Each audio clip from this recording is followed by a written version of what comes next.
Hi friends, అందరికీ నమస్కారం. Beyond evil సిరీస్లోని episode 2లో ఏం జరిగిందో ఇవాల్టి వీడియోలో చూద్దాం. Episode 2 title disappear. ఓపెనింగ్ సీన్లో ముందు ఎపిసోడ్లో ఆ ఫీల్డ్స్ దగ్గర డెడ్ బాడీ దొరికింది కదా. పోలీసులు ఆ ప్లేస్ని కవర్ చేసి మీడియా వాళ్ళని ఎవరిని అక్కడికి రానివ్వకుండా చూస్తారు. ఫారెన్సిక్ వాళ్ళు ఆ డెడ్ బాడీని పరీక్షిస్తారు. ఆ క్రైమ్ కేసెస్ని డీల్ చేయాల్సిన బాధ్యత వైలెంట్ క్రైమ్స్ డిపార్ట్మెంట్లో వర్క్ చేస్తున్న ఓజీ వాళ్ళది. డాంగ్ పోలీస్ స్టేషన్ వాళ్ళు జస్ట్ ఆ టీం వాళ్ళకి సపోర్ట్గా ఉండాలంతే. చుట్టుపక్కల సీసీ కెమెరాస్ ఏవీ లేవేంటి అని ఓజీ మూంజు పోలీస్ స్టేషన్ వాళ్ళని అడుగుతుంది. ఇదంతా ఫీల్డ్స్ కదండి, అందుకే ఏ కెమెరాస్ లేవు, అసలు టౌన్లోనే పెద్దగా కెమెరాస్ లేవు అని వాళ్ళు చెప్తారు. అదేంటి, లాస్ట్ ఇయరే కదా 200 కెమెరాస్ ఇచ్చారు ఈ గవర్నమెంట్ అని ఓజీ అడుగుతుంది. అవన్నీ ఎక్కువగా బాగా డబ్బున్న టౌన్స్కే వెళ్ళిపోయాయి. ఇలాంటి చిన్న చిన్న టౌన్స్కి పెద్దగా ఏమీ మిగలలేదు. ప్రస్తుతం ఈ టౌన్లో రీడెవలప్మెంట్ ప్లాన్స్ చేయాలనుకుంటున్నారు, ఆ విషయం మీకు తెలిసిందేగా అని వాళ్ళు అంటారు. సరే అయితే రోడ్డు మీద ఉన్న కెమెరాస్ ఫుటేజ్ అయినా చెక్ చేయండి అని చెప్పి ఓజీ అక్కడి నుంచి వెళ్ళిపోతుంది. ఇక్కడికి తర్వాత ఆఫీసర్ నియాన్ వస్తుంది కదా. ఇక్కడంతా బురదగా ఉంది, కొంచెం ఆమెను జాగ్రత్తగా చూసుకోండి అని చెప్పి ఓజీ కొలీగ్ అయిన మాంగ్ ఈ డాంగ్ టీం వాళ్ళకి చెప్పి వెళ్ళిపోతాడు. ఈ నియాన్ వాళ్ళు కేసీఎస్ఐ అనే టీం పోలీసులు. వాళ్ళు క్రైమ్ సీన్ దగ్గర ఫొటోస్ తీయడం, ఎవిడెన్స్లు అవి పోకుండా ఆ ప్లేస్ని అంతా సెక్యూర్గా ఉంచడం ఇలాంటి పనులు చేస్తుంటారు. తర్వాత ఆ నియాన్ టీం వాళ్ళు వచ్చి వాళ్ళ పనులు చేస్తుంటారు. ఈమెనే ఇందాక జాగ్రత్తగా చూసుకోమని చెప్పిన ఓజీ కొలీగ్ మాంగ్ వాళ్ళ వైఫ్. ఈ డెడ్ బాడీ కింద భాగం మొత్తం అక్కడున్న మట్టిలో ఉండిపోయిందని, ఆ మట్టిని తవ్వి డెడ్ బాడీ బయటికి తీయాలని ఆ కేసీఎస్ఐ టీం వాళ్ళు డాంగ్ టీం వాళ్ళకి చెప్తారు. ఆ డెడ్ బాడీకి కాళ్ళు కట్టేసి ఉన్నాయని వాళ్ళకి తెలుస్తుంది. కట్ చేస్తే 2000 ఇయర్లో చనిపోయిన ఆ బాంగ్జూ డెడ్ బాడీకి కూడా కాళ్ళు కట్టేసినట్టు మనకు చూపిస్తారు. అక్కడే డాంగ్కి సంబంధించిన గిటార్ పిక్ దొరుకుతుంది. దాంతో పోలీసులు డాంగ్ని అరెస్ట్ చేస్తారు. నేను ఈ హత్య చేయలేదు, నాకేం సంబంధం లేదు అని డాంగ్ పోలీసులతో గొడవ చేస్తాడు. అయినా పోలీసులు అతన్ని అరెస్ట్ చేసి తీసుకుపోతారు. తర్వాత ఎపిసోడ్ టైటిల్ పడుతుంది, పేరు డిసపియర్. కట్ చేస్తే మూంజు police station chief police officer శాంగ్ మాట్లాడుతూ, మా వాళ్ళని ఎందుకు రికార్డింగ్ రూమ్లో పెట్టారు అని వైలెంట్ క్రైమ్స్ చీఫ్ పోలీస్ ఆఫీసర్ని అడుగుతాడు. ఏమో మాకేం తెలుసు, వాళ్ళే అక్కడికి వచ్చారు, మీ వాళ్ళని మేమేమి ఎంక్వైరీ చేద్దామని పిలవలేదు అని వైలెంట్ క్రైమ్ డిపార్ట్మెంట్ హెడ్ చెప్తాడు. రికార్డింగ్ రూమ్లో డాంగ్ అండ్ హ్యాన్ ఉంటారు. అసలు నువ్వెందుకు ఇంత ఓవర్ చేస్తున్నావు అని హ్యాన్ డాంగ్ని అడుగుతాడు. నువ్వు నన్ను అనుమానిస్తున్నావు కదా, అందుకే నన్ను ఇన్వెస్టిగేట్ చేయమని వీళ్ళని అడగడానికి వచ్చానంతే అని డాంగ్ అంటాడు. నా గురించి బాగా రీసెర్చ్ చేసినట్టున్నావు అని డాంగ్ అడుగుతాడు. రీసెర్చా? నీ గురించి అందరికీ తెలిసిందేగా, నువ్వు 20 ఇయర్స్ బ్యాక్ బాంగ్జూ కేసులో, అలాగే నీ సిస్టర్ మిస్సింగ్ కేసులో అనుమానితుడు అని హ్యాన్ అంటాడు. అది ఎప్పుడో పాత కేసులే, వదిలేయి. అవును, ఇప్పుడు దొరికిన డెడ్ బాడీ ఎవరిదని నేను అడిగాను కదా, దానికి నువ్వేం సమాధానం చెప్పలేదు అని డాంగ్ అడుగుతాడు. ఏమో నాకేం తెలుసు, ఆ డెడ్ బాడీ నీ సిస్టర్ది కాదా అని హ్యాన్ రివర్స్లో డాంగ్ని క్వశ్చన్ చేస్తాడు. వీళ్ళని క్వశ్చన్ చేయడానికి ఓజీ అక్కడికి వస్తుంది. మీకేం పని లేదా, మా టైం వేస్ట్ చేస్తున్నారు, నువ్వెందుకు వీటితో పాటు వచ్చావు అని ఓజీ హ్యాన్ అడుగుతుంది. మేమిద్దరం కలిసే ఆ డెడ్ బాడీని మొదటగా చూసాం, సో నేను కూడా ఇక్కడ ఉంటే బాగుంటుందని వచ్చా అని హ్యాన్ అంటాడు. సరే మీ ఇష్టం, మీరిచ్చిన స్టేట్మెంట్ ఒకసారి చదువుతాను. ఆ ఓల్డ్ మెన్ హేచల్ కోసం ఆ ఫీల్డ్స్లో వెతుకుతుండగా మీకు అక్కడ మట్టిలో ఒక డెడ్ బాడీ కనిపించింది. వెంటనే ఈ విషయం మీరు మాకు చెప్పారు, అంతే. ఏముందరో ఇందులో క్వశ్చన్ చేయడానికి అని ఓజీ అడుగుతుంది. ఆ డెడ్ బాడీని మీరు ఎన్ఎఫ్ఎస్కి పంపించారా, ఆ డెడ్ బాడీ ఎవరితో తెలిసిందా అని వాళ్ళు ఓజీని క్వశ్చన్స్ అడుగుతారు. రేయ్, ఇక్కడ క్వశ్చన్స్ అడగాల్సింది నేను, మీరు కాదు, చాలా ఎక్కువ చేశారు, మీరిద్దరూ ఇంక బయలుదేరండి అని ఓజీ అంటుంది. సరే అయితే నన్ను ఇన్వెస్టిగేట్ చేశారుగా, ఇంక నేను వెళ్ళిపోతా అని చెప్పి డాంగ్ అక్కడి నుంచి వెళ్ళిపోతాడు. బయట వీళ్ళ చీఫ్ ఉంటాడు. మీరెందుకు వచ్చారు అక్కడికి, మేము అలాగే వచ్చేస్తాంగా, ఎంతకీ హేచల్ దొరికాడా అని డాంగ్ చీఫ్ని అడుగుతాడు.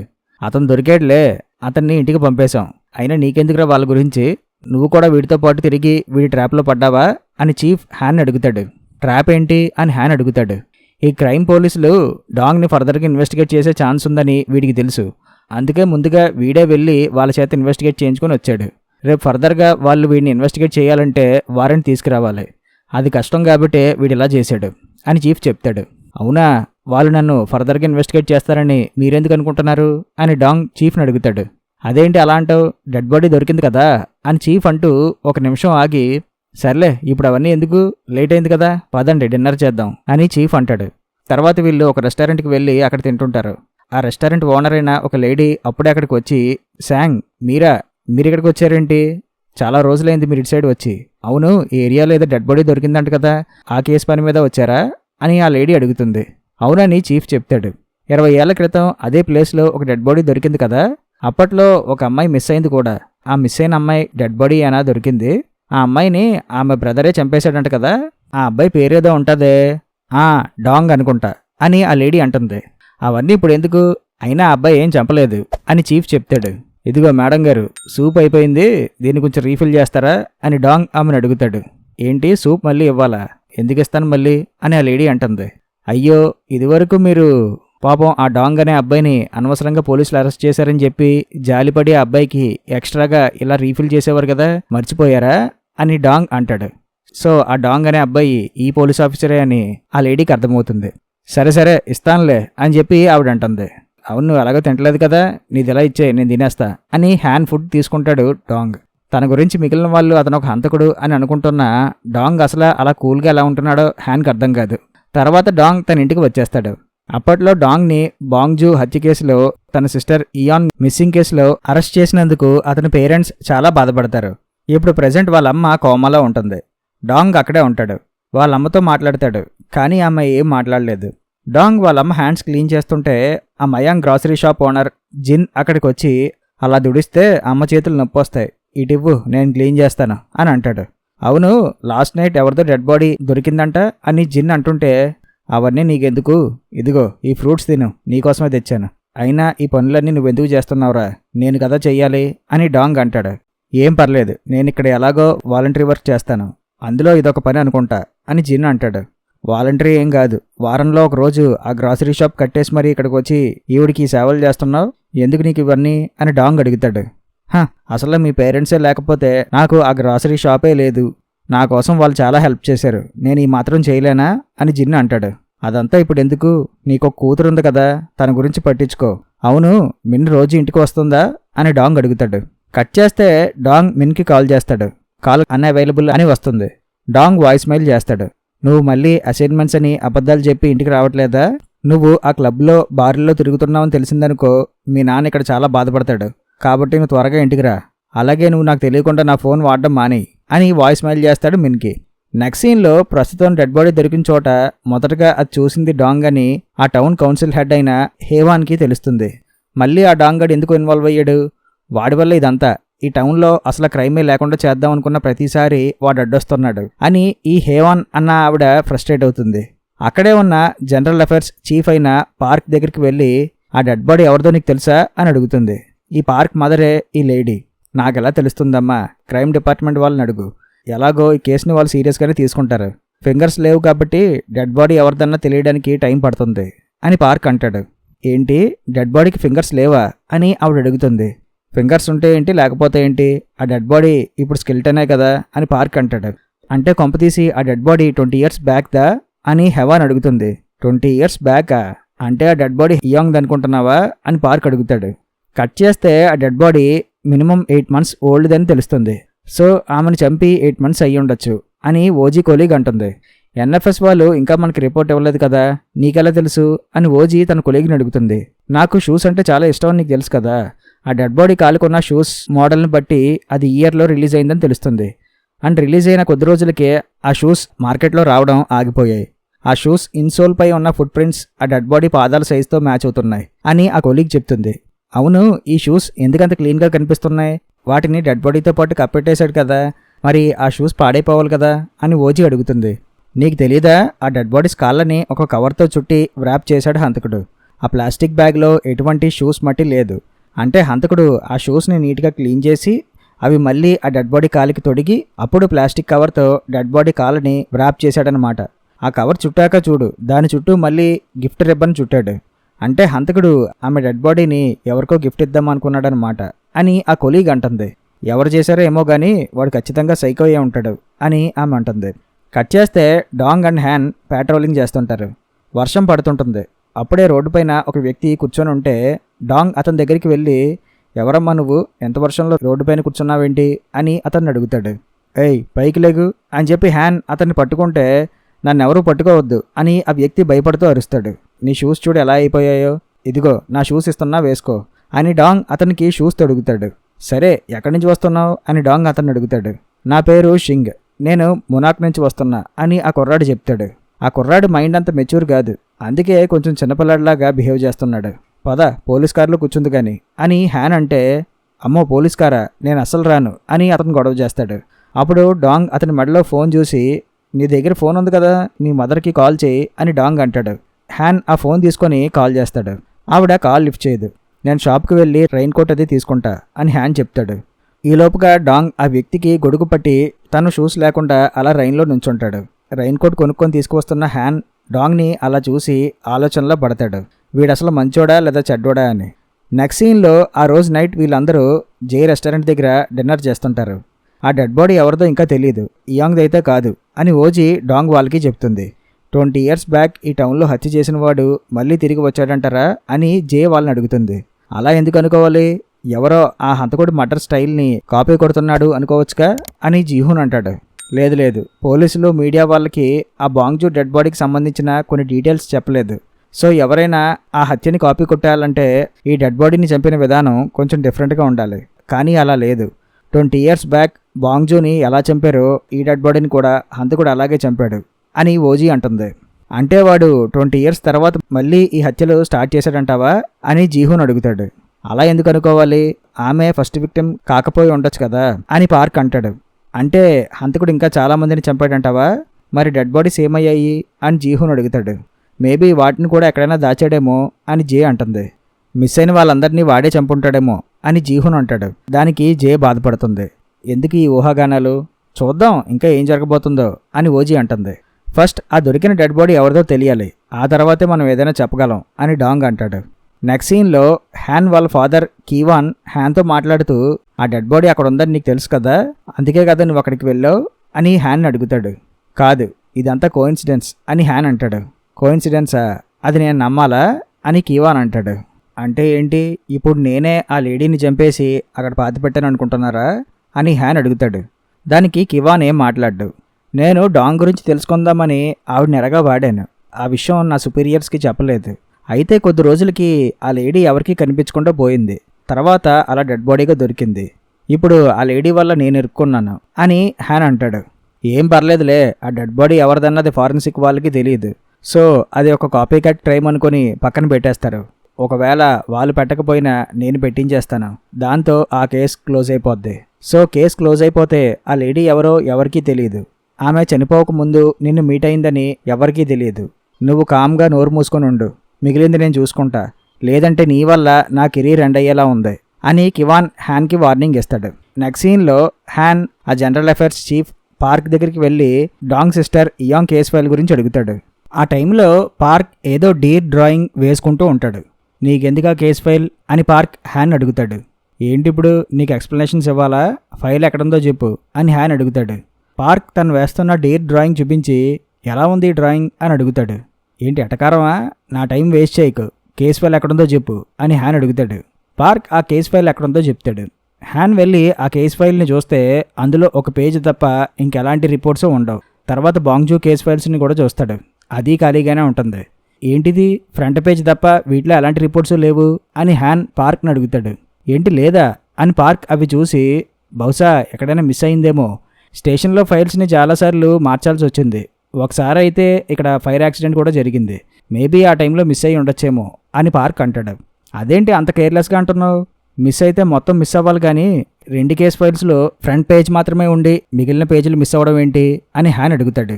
అది నాకెలా తెలుస్తుంది, రోజు బోలెడని కేస్ ఫైల్స్ వస్తే వాటిని డేటాబేస్లో ఎక్కించడానికే టైం ఉండట్లేదు, ఇంక 20 ఏళ్ల క్రితం కేస్ ఫైల్స్ని ఎలా పట్టించుకోమంటావు అని పార్క్ అంటాడు.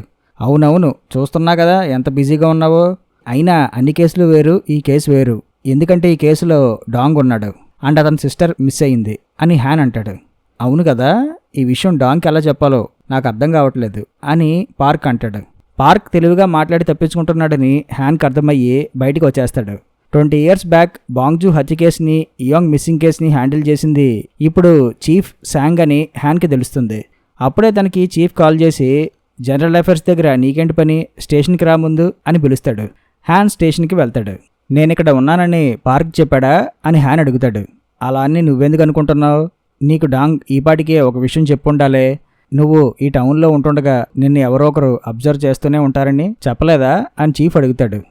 చెప్పాడులే, రీసెంట్గా దొరికిన డెడ్ బాడీ స్పాట్ దగ్గరలోనే 20 ఏళ్ల క్రితం బాంగ్జీ డెడ్ బాడీ దొరికింది కదా, ఆ కేసులో డాంగ్ అనుమానితుడు, ఆ కేసుని మీరే డీల్ చేశారు, డాంగ్ హంతకుడు కాదని మీకు ఎలా తెలుసు, అతన్ని ఎందుకు వదిలేశారు, ఇప్పుడు అతను మీకెందే ఎందుకు పనిచేస్తున్నాడు, అని హ్యాన్ అడుగుతాడు. నేను డాంగ్ని కావాలని నా దగ్గర పెట్టుకున్నాను అనుకుంటున్నావా? లేదు, డాంగ్ మైండ్ సరిగ్గా లేదు. అతనిలోని బాధ అతన్ని అలా మార్చేసింది.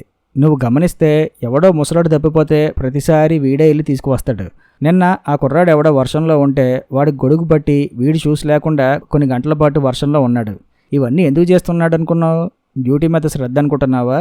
కాదు, వాడిలో ఉన్న బాధను తగ్గించుకోవడానికి.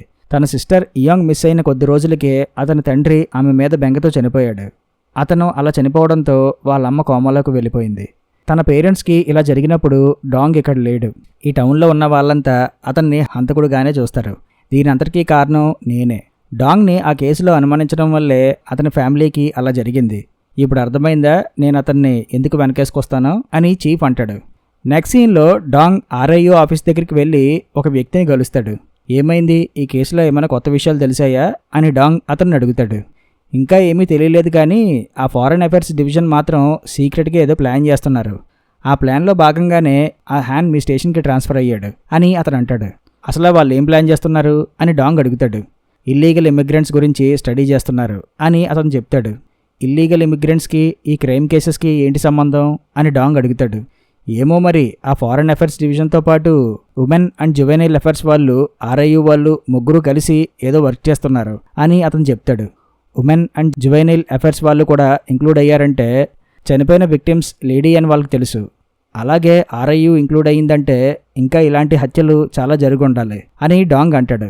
నీ అనుమానం కరెక్టే. వాళ్ళు డాక్యుమెంట్స్ లేని ఇమిగ్రెంట్స్ మీద, అందులోని ఎస్పెషల్లీ ఉమెన్ మీదే హత్యలు జరుగుతున్నాయని వాళ్ళు ఆ కేసెస్ అన్నీ ఇన్వెస్టిగేట్ చేస్తున్నారు అని అతను చెప్తాడు. అయితే ఈ హత్యలన్నీ సీరియల్ మర్డర్స్ అన్నమాట అని డాంగ్ అంటాడు. నెక్స్ట్ సీన్లో కివాన్ హ్యాన్కి కాల్ చేసి, నేను సైలెంట్గా ఉండమని చెప్పాను కదా, ఎందుకు నాటకాలు ఆడుతున్నావు అని అడుగుతాడు. నేనేం చేశాను అని హ్యాన్ అడుగుతాడు. మరి నీకోసం ఆ ఆర్ఐయు డిపార్ట్మెంట్ వాళ్ళు ఎందుకని ఆరా తీస్తున్నారు అని కివాన్ అడుగుతాడు. మీరు దాని గురించి వరీ అవ్వకండి, నేను చూసుకుంటా అని చెప్పి హ్యాన్ ఫోన్ పెట్టేస్తాడు. ఈ డాంగ్ ఇదివరకు ఆర్ఐయు డిపార్ట్మెంట్లో వర్క్ చేశాడుగా, వీడికి అందులో ఏవో కనెక్షన్స్ ఉండాలి, అందుకే నా గురించి ఎంక్వైరీ చేస్తున్నాడనమాట అని హ్యాన్ అనుకుంటాడు. ఆ రోజు నైటు డాంగ్ వాళ్ళ అమ్మ దగ్గరికి వెళ్తే అక్కడ జిన్ ఉంటాడు. నువ్వెక్కడున్నావేంట్రా అని డాంగ్ జిన్ అడుగుతాడు. అదా, నిన్న అమ్మ బెడ్ సోర్స్తో బాధపడడం గమనించా, అందుకే ఈరోజు ఆమె దగ్గరే ఉందామని వచ్చా అని జిన్ చెప్తాడు. మరి షాప్ దగ్గర మిన్ ఉందా అని డాంగ్ అడుగుతాడు. జిన్ ఏం మాట్లాడ్డు. అయితే తను ఇంటికి రాలేదన్నమాట అని డాంగ్ అరుస్తాడు. వెంటనే డాంగ్ మిన్ ఫోన్ నెంబర్ని ట్రేస్ చేసి ఎక్కడుందో చెప్పమని ఓజీని అడుగుతాడు. ఆ తర్వాత డాంగ్ ఒక క్లబ్కి సంబంధించిన పిక్స్ని జీహూన్కి పంపి ఆ క్లబ్ ఎక్కడుందో కనుక్కోమని చెప్తాడు. తర్వాత డాంగ్ ఆ క్లబ్కి వెళ్ళి అక్కడ మిన్ కోసం వెతగ్గా ఒక కుర్రాడు భయపడుతూ వెళ్ళిపోతుండడం గమనించి వాడిని పట్టుకుంటాడు. మిన్ బాగా తాగేసి పడుకుందని చెప్పి ఆ కుర్రాడు డాంగ్ని ఆమె దగ్గరికి తీసుకువెళ్తాడు. సార్, ఆమె నేనేం చేయలేదు, జస్ట్ డ్రింక్స్ ఇప్పించానంతే అని వాడు అంటాడు. అవునా, ఆ అమ్మాయికి ఫుల్గా మందు ఇప్పించావు, ఇప్పుడు ఆమెకి స్పృహ లేదు, తర్వాత ఏం చేద్దామని? ఎవడో ఒకడు వచ్చి ఆమెను తీసుకుపోతే అప్పుడు ఏం చేస్తావు? నీదా రెస్పాన్సిబిలిటీ. ఇంకోసారి నువ్వు ఏ అమ్మాయికైనా ఇలా తాగించావో నీ డీటెయిల్స్ అనేవి నాకు ఇచ్చిపో అని చెప్పి ఆ కుర్రాడికి వార్నింగ్ ఇచ్చి మిన్ని అక్కడి నుంచి తీసుకువెళ్తాడు డాంగ్. నెక్స్ట్ రోజు మార్నింగ్ మిన్ నిద్రలేస్తుంది. ఆమె పోలీస్ స్టేషన్లో ఉంటుంది. ఎవరు నన్ను ఇక్కడ బంధించారు? డాంగేనా? ఎక్కడున్నాడు అతను అని మిన్ అరుస్తుంది. అప్పుడే హ్యాన్ పోలీస్ స్టేషన్కి వస్తాడు. ఓ, ఎవరి కొత్త ఆఫీసర్ చాలా హ్యాండ్సమ్గా ఉన్నాడు అని మిన్ అంటుంది. తనకింకా తాగింది దిగలేదన్నమాట అని చీఫ్ అంటాడు. అప్పుడే డాంగ్ అక్కడికి వస్తాడు. ఏయ్, ఏంటి అరుస్తున్నావు? తాగింది దిగేదాకా మూసుకొని పడుకో, లేదంటే ఈసారి డైరెక్ట్గా సెల్లో పడేస్తాను అని డాంగ్ అంటాడు. ఫోన్లే, హ్యాండ్ కఫ్స్ ఎందుకు వేశారు, అవి తీసేయచ్చు కదా అని హ్యాన్ అంటాడు. ఈసారి తను పారిపోతే నువ్వు తీసుకువస్తావా అని డాంగ్ హ్యాన్ అడుగుతాడు. తర్వాత హ్యాన్ అండ్ జీహూన్ పెట్రోలింగ్కి వెళ్తారు. ఆ మిన్ డాంగ్ మాట తప్ప ఎవరి మాట వినదు సార్. ఆమె అప్పుడప్పుడు అలా తాగి ఇంటికి వెళ్ళినప్పుడు డాంగే ఆమెను స్టేషన్కి తీసుకువస్తాడు. 2-3 సార్లు ఆమె స్టేషన్ నుంచి కూడా పారిపోయింది అని జీహూన్ చెప్తాడు. అదోకే, ఇంతకీ ఆమె ఎవరు? డాంగ్కి ఏమవుతుంది అని హ్యాన్ అడుగుతాడు. ఆమె ఆ మయాంగ్ గ్రాసరీ షాప్ ఓనర్ అయిన జిన్ కూతురు. ఆ జిన్ ఒక ఆర్ఫన్ సార్. అతన్ని పెంచి పెద్ద చేసి అతనికంటూ ఇవాళ ఆ షాప్ అది ఉన్నదంటే దానికి కారణం డాంగ్ వాళ్ళ పేరెంట్సే అని చెప్తూ జీహూన్ కార్ని ఆ మయాంగ్ గ్రాసరీ షాప్ దగ్గర ఆపుతాడు. అప్పుడే జిన్ వీళ్ళ దగ్గరికి వచ్చి, డాంగ్ రాలేదా అని అడుగుతాడు. డాంగ్కి స్టేషన్లో వర్క్ ఉంది, అందుకే తన బదులు నేను వచ్చా అని జీహూన్ చెప్తాడు. సరే అయితే గుడ్ డే అని చెప్పి జిన్ వెళ్ళిపోతాడు. మిన్ స్టేషన్లోనే ఉందని అతనికి ఎందుకు చెప్పలేదు అని హ్యాన్ అడుగుతాడు. మీరు భలేవారే, మిన్ క్లబ్కి వెళ్ళి తాగిందన్న విషయం జిన్కి తెలియదు. ఏదో స్టడీస్ కోసం ఫ్రెండ్స్ ఇంటికి వెళ్తుందని అబద్ధం చెప్తుంది. మిన్ అలా తాగుతుందని జిన్కి తెలిస్తే అతను చాలా బాధపడతాడు. మిన్ చిన్నప్పుడే ఆమె మదర్ జిన్ని వదిలేసి వెళ్ళిపోయింది. అప్పటి నుంచి జిన్ సైకలాజికల్గా కొంచెం డిస్టర్బ్ అయ్యాడు. ఎవరితోని సరిగ్గా మాట్లాడ్డాడు, భయంగా మాట్లాడతాడు. మీరే చూశారు కదా. జిన్ని అలా చూడలేక చిన్నప్పటి నుంచి డాంగ్ జిన్కి హెల్ప్ చేస్తూ మిన్ని పెంచాడు అని జీహున్ చెప్తాడు. ఒక పక్క ఊర్లో వాళ్ళంతా ఆ డాంగ్ని హంతకడని చూస్తుంటే అతనేమో అవేమీ పట్టించుకోకుండా మిన్ని పెంచాడా అని హ్యాన్ అడుగుతాడు. అవును సార్, అదే డాంగ్ అంటే అని జీహున్ చెప్తాడు. మరోపక్క స్టేషన్లో ఉన్న మిన్కి ఫుడ్ అది పెట్టి ఫ్రెష్ అప్ అయ్యి తినమంటాడు. ఆ నెయిల్స్ ఏంటే అలా ఉన్నాయి, ముందవి కట్ చేయి, నీట్గా ఉంచుకో అని చెప్పి డాంగ్ అక్కడి నుంచి వెళ్ళిపోతాడు. తర్వాత పోలీసులు టీవీలో న్యూస్ చూస్తారు. ఇంతకుముందు మిస్ అయిన లేడీ యొక్క బాయ్ ఫ్రెండ్ని అరెస్ట్ చేసి ఇంట్రాగేట్ చేస్తున్నారని టీవీలో చెప్తుంటారు. పాపం ఇంకో అమ్మాయి చనిపోయిందన్నమాట అని జీహున్ అంటాడు. చనిపోయిందని ఇంకా కన్ఫర్మ్ అవ్వలేదు, మిస్ అయింది అన్నారంతే అని హ్యాన్ అంటాడు. ఆమె బాత్రూంలో ఆ లేడీ బ్లడ్ దొరికిందని పోలీసులు చెప్పారు కదా, అంటే ఆ అమ్మాయి చనిపోయి ఉండొచ్చు కదా అని జీహున్ అంటాడు. బ్లడ్ దొరికినంత మాత్రాన ఆ లేడీ చనిపోయినట్టు కాదురా అని చీఫ్ అంటాడు. నేనైతే ఆమె బాయ్ ఫ్రెండే ఆ క్రైమ్ చేశాడని అనుకుంటున్నా, ఎందుకంటే వాడు ఆ లేడీతో ఉన్న అఫైర్ని కూడా దాచాలని చూశాడు. సో మోటివ్ క్లియర్గానే ఉందిగా, అలాంటి వాడిని అరెస్ట్ చేయకుండా ఎందుకు వదిలేశారో అని జీహున్ అంటాడు. డెడ్ బాడీ లేకుండా ఎవరిని అరెస్ట్ చేయలేరురా, ఈ మాత్రం చిన్న లాజిక్ కూడా తెలియదు అని జీహున్ని తిడతాడు డాంగ్. సరే ఇంక ఈ కేసు గోల ఆపండి, డాంగ్ మిన్ని లేపి ఇంటికి పంపించే ఇంకా అని చీఫ్ చెప్తాడు. ఈ గ్యాప్లో మిన్ ఆ పోలీస్ స్టేషన్ నుంచి తప్పించుకొని పారిపోతుంది. మిన్ ఏదో కీస్ పారేసుకుందని హ్యాన్ డాంగ్కి చెప్తాడు. మిన్ వెళ్ళిపోయిందని తెలిసి డాంగ్ ఆమెకి కాల్ చేసి ఎక్కడున్నావో అని అడుగుతాడు. ఇంట్లో ఉన్నానని ఆమె చెప్తుంది. ఎందుకు అబద్ధాలు చెప్తున్నావు, నీ రూమ్ కీస్ ఇక్కడే ఉంటే నువ్వు నీ ఇంట్లో ఉన్నావా, అబద్ధాలు ఆడొద్దని ఇదివరకే చాలాసార్లు చెప్పాను నీకు అని చెప్పి డాంగ్ ఆమెను తిడతాడు. మిన్ అలా ఫోన్ మాట్లాడుతుండగా ఆమె దగ్గరికి ఎవరో వస్తారు. మిన్ వాళ్ళని చూసి నవ్వుతుంది. అదే ఆమె ఆఖరి నవ్వు అవుతుంది. కట్ చేస్తే మిన్ని ఎవరో బంధించి ఆమెని చంపడానికి చూస్తున్నట్టు మనకు చూపిస్తారు. కట్ చేస్తే కొద్దిసేపు అయిన తర్వాత డాంగ్ ఎందుకో చాలా కంగారుగా జే హోటల్కి వస్తాడు. అక్కడ పార్క్, ఓజీ అండ్ మిగిలిన పోలీసులు ఉంటారు. జిన్ వాళ్ళకి ఫుడ్ ప్రిపేర్ చేస్తూ ఉంటాడు. జిన్, మీరెందుకు ఫుడ్ ప్రిపేర్ చేస్తున్నారు, రెండు కూర్చోండి, అందరూ కలిసి డిన్నర్ చేద్దాం అని చీఫ్ అంటాడు. పర్లేదు, నేను తయారు చేసే ఈ గ్రిల్డ్ మీట్ అంటే మిన్కి చాలా ఇష్టం అని చెప్పి జిన్ అంటాడు. అవును, మిన్ ఎక్కడా, తనను కూడా పిలవండి అని ఓజీ అంటుంది. వద్దు, పాపం తన ఫ్రెండ్స్ ఇంట్లో చదివి ఆమె అలసిపోయింది, నేను తనకి ఫుడ్ తీసుకువెళ్తాను అని జిన్ అంటాడు. ఇటివ్వు, నేను కూడా చేస్తాను, నువ్వు వెళ్ళి కూర్చో అని చెప్పి డాంగ్ అంటాడు. డాంగ్ ఎందుకో చాలా టెన్స్గా ఉంటాడు. వద్దులే, నువ్వు చేస్తే మొత్తం పాడైపోతుంది, నేను వచ్చేసాను కదా, ఇంక నేను చేస్తానులే, మీరు వెళ్ళి కూర్చోండి అని జే అప్పుడే వచ్చి అంటుంది. వీళ్ళందరూ వీళ్ళకి 4 days బ్యాక్ దొరికిన ఆ డెడ్ బాడీకి సంతాపం ప్రకటిస్తూ 1 నిమిషం మౌనం పాటించి డిన్నర్ చేస్తారు. ఆ కిల్లర్ని ఎలాగైనా పట్టుకోవాలి అని చీఫ్ వాళ్ళందరికీ చెప్తాడు. తర్వాత డిన్నర్ చేస్తుండగా డాంగ్ వాళ్ళందరి వంక అనుమానంగా చూస్తాడు. కాసేపటికి డాంగ్ తన ఇంటికి వెళ్తే అక్కడ ఇంట్లో పార్క్ ఉంటాడు. నువ్వేంటిక్కడ అని డాంగ్ పార్క్ని అడుగుతాడు. ఈ రోజుకి నేను మీ ఇంట్లోనే పడుకుంటా, అయినా నువ్వు హోటల్ నుంచి ఇంటికి రావడానికి ఎంతసేపు పట్టిందేంటి అని పార్క్ డాంగ్ని అడుగుతాడు. అదా, మధ్యలో చిన్న పని చూసుకొని వచ్చానులే, ఇక్కడ సోఫాలో పడుకో అని డాంగ్ అంటాడు. సరే, రూమ్ అంతా చల్లగా ఉంది, కొంచెం రూమ్ హీట్ చేయి అని పార్క్ అంటాడు. బేస్మెంట్లో ఉన్న బాయిలర్ పోయింది అని డాంగ్ అంటాడు. బాయిలర్ పోయిందా, నేను చెక్ చేస్తానుండు అని చెప్పి పార్క్ వెళ్తుంటే బేస్మెంట్కి ఎందుకు, కింద లైట్స్ లేవు అని డాంగ్ అంటాడు. పోనీ ఇయాంగ్ కేస్ ఫైల్ అయినా అక్కడ ఉందా అని పార్క్ అడుగుతాడు. అది విని డాంగ్ షాక్ అవుతాడు. రికార్డ్స్ రూమ్లో ఆమె ఫైల్స్ లేవు, బాంగ్జూవి కూడా ఫైల్స్ లేవు, నిజం చెప్పు, వాటికి నువ్వే కదా దొంగలించావు అని పార్క్ డాంగ్ని అడుగుతాడు.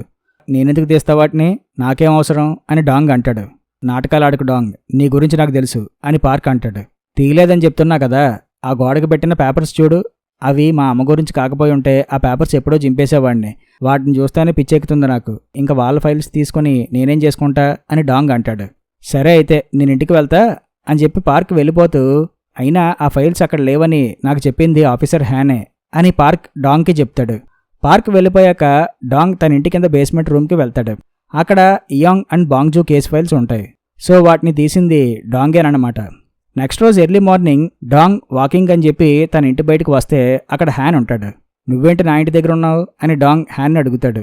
ఏం లేదు, ఈ ఏరియా అది కొత్త కదా నాకు, అందుకే తెలుసుకుందామని చెప్పి అటు ఇటు తిరుగుతున్నా అని హ్యాన్ అంటాడు. సరే అయితే పద, నేను ఈ ఏరియా గురించి నీకు బాగా చెప్తాను అని డాంగ్ అంటాడు.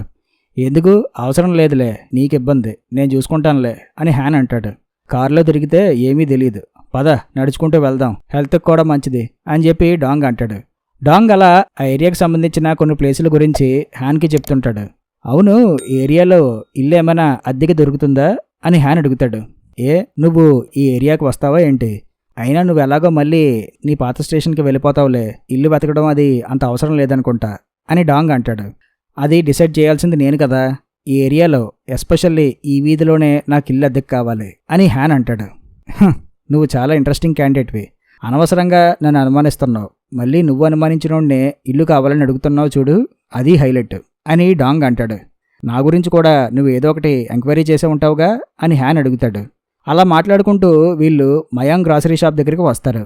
అప్పుడే డాంగ్ అక్కడ ఏదో చూసి అటుగా వెళ్తాడు. ఎక్కడికి వెళ్తున్నావు అని హ్యాన్ అతన్ని అడుగుతాడు. డాంగ్ ఆ షాప్ ఎదురుగా ఉన్న టేబుల్ పైన 10 చేతివేళ్ళని చూస్తాడు. అది చూసి హ్యాన్ షాక్ అవుతాడు. ఆ చేతివేళ్ళు ఎవరియో కావు, మిన్వి. మిన్ చేతివేలు చూసి డాంగ్ నోటంట మాట రాదు, ఏడుస్తూ ఉంటాడు. వీళ్ళ ఫ్యామిలీ ఎర్లీ మార్నింగే లేవడం ఎవరికైనా నచ్చదేమో, ఎవరో ఒకరు చేతివేలు కట్ అయిపోతూ ఉన్నాయి. హ్యాన్కి కూడా ఆ వేళ్ళు మిన్వని అర్థమవుతుంది.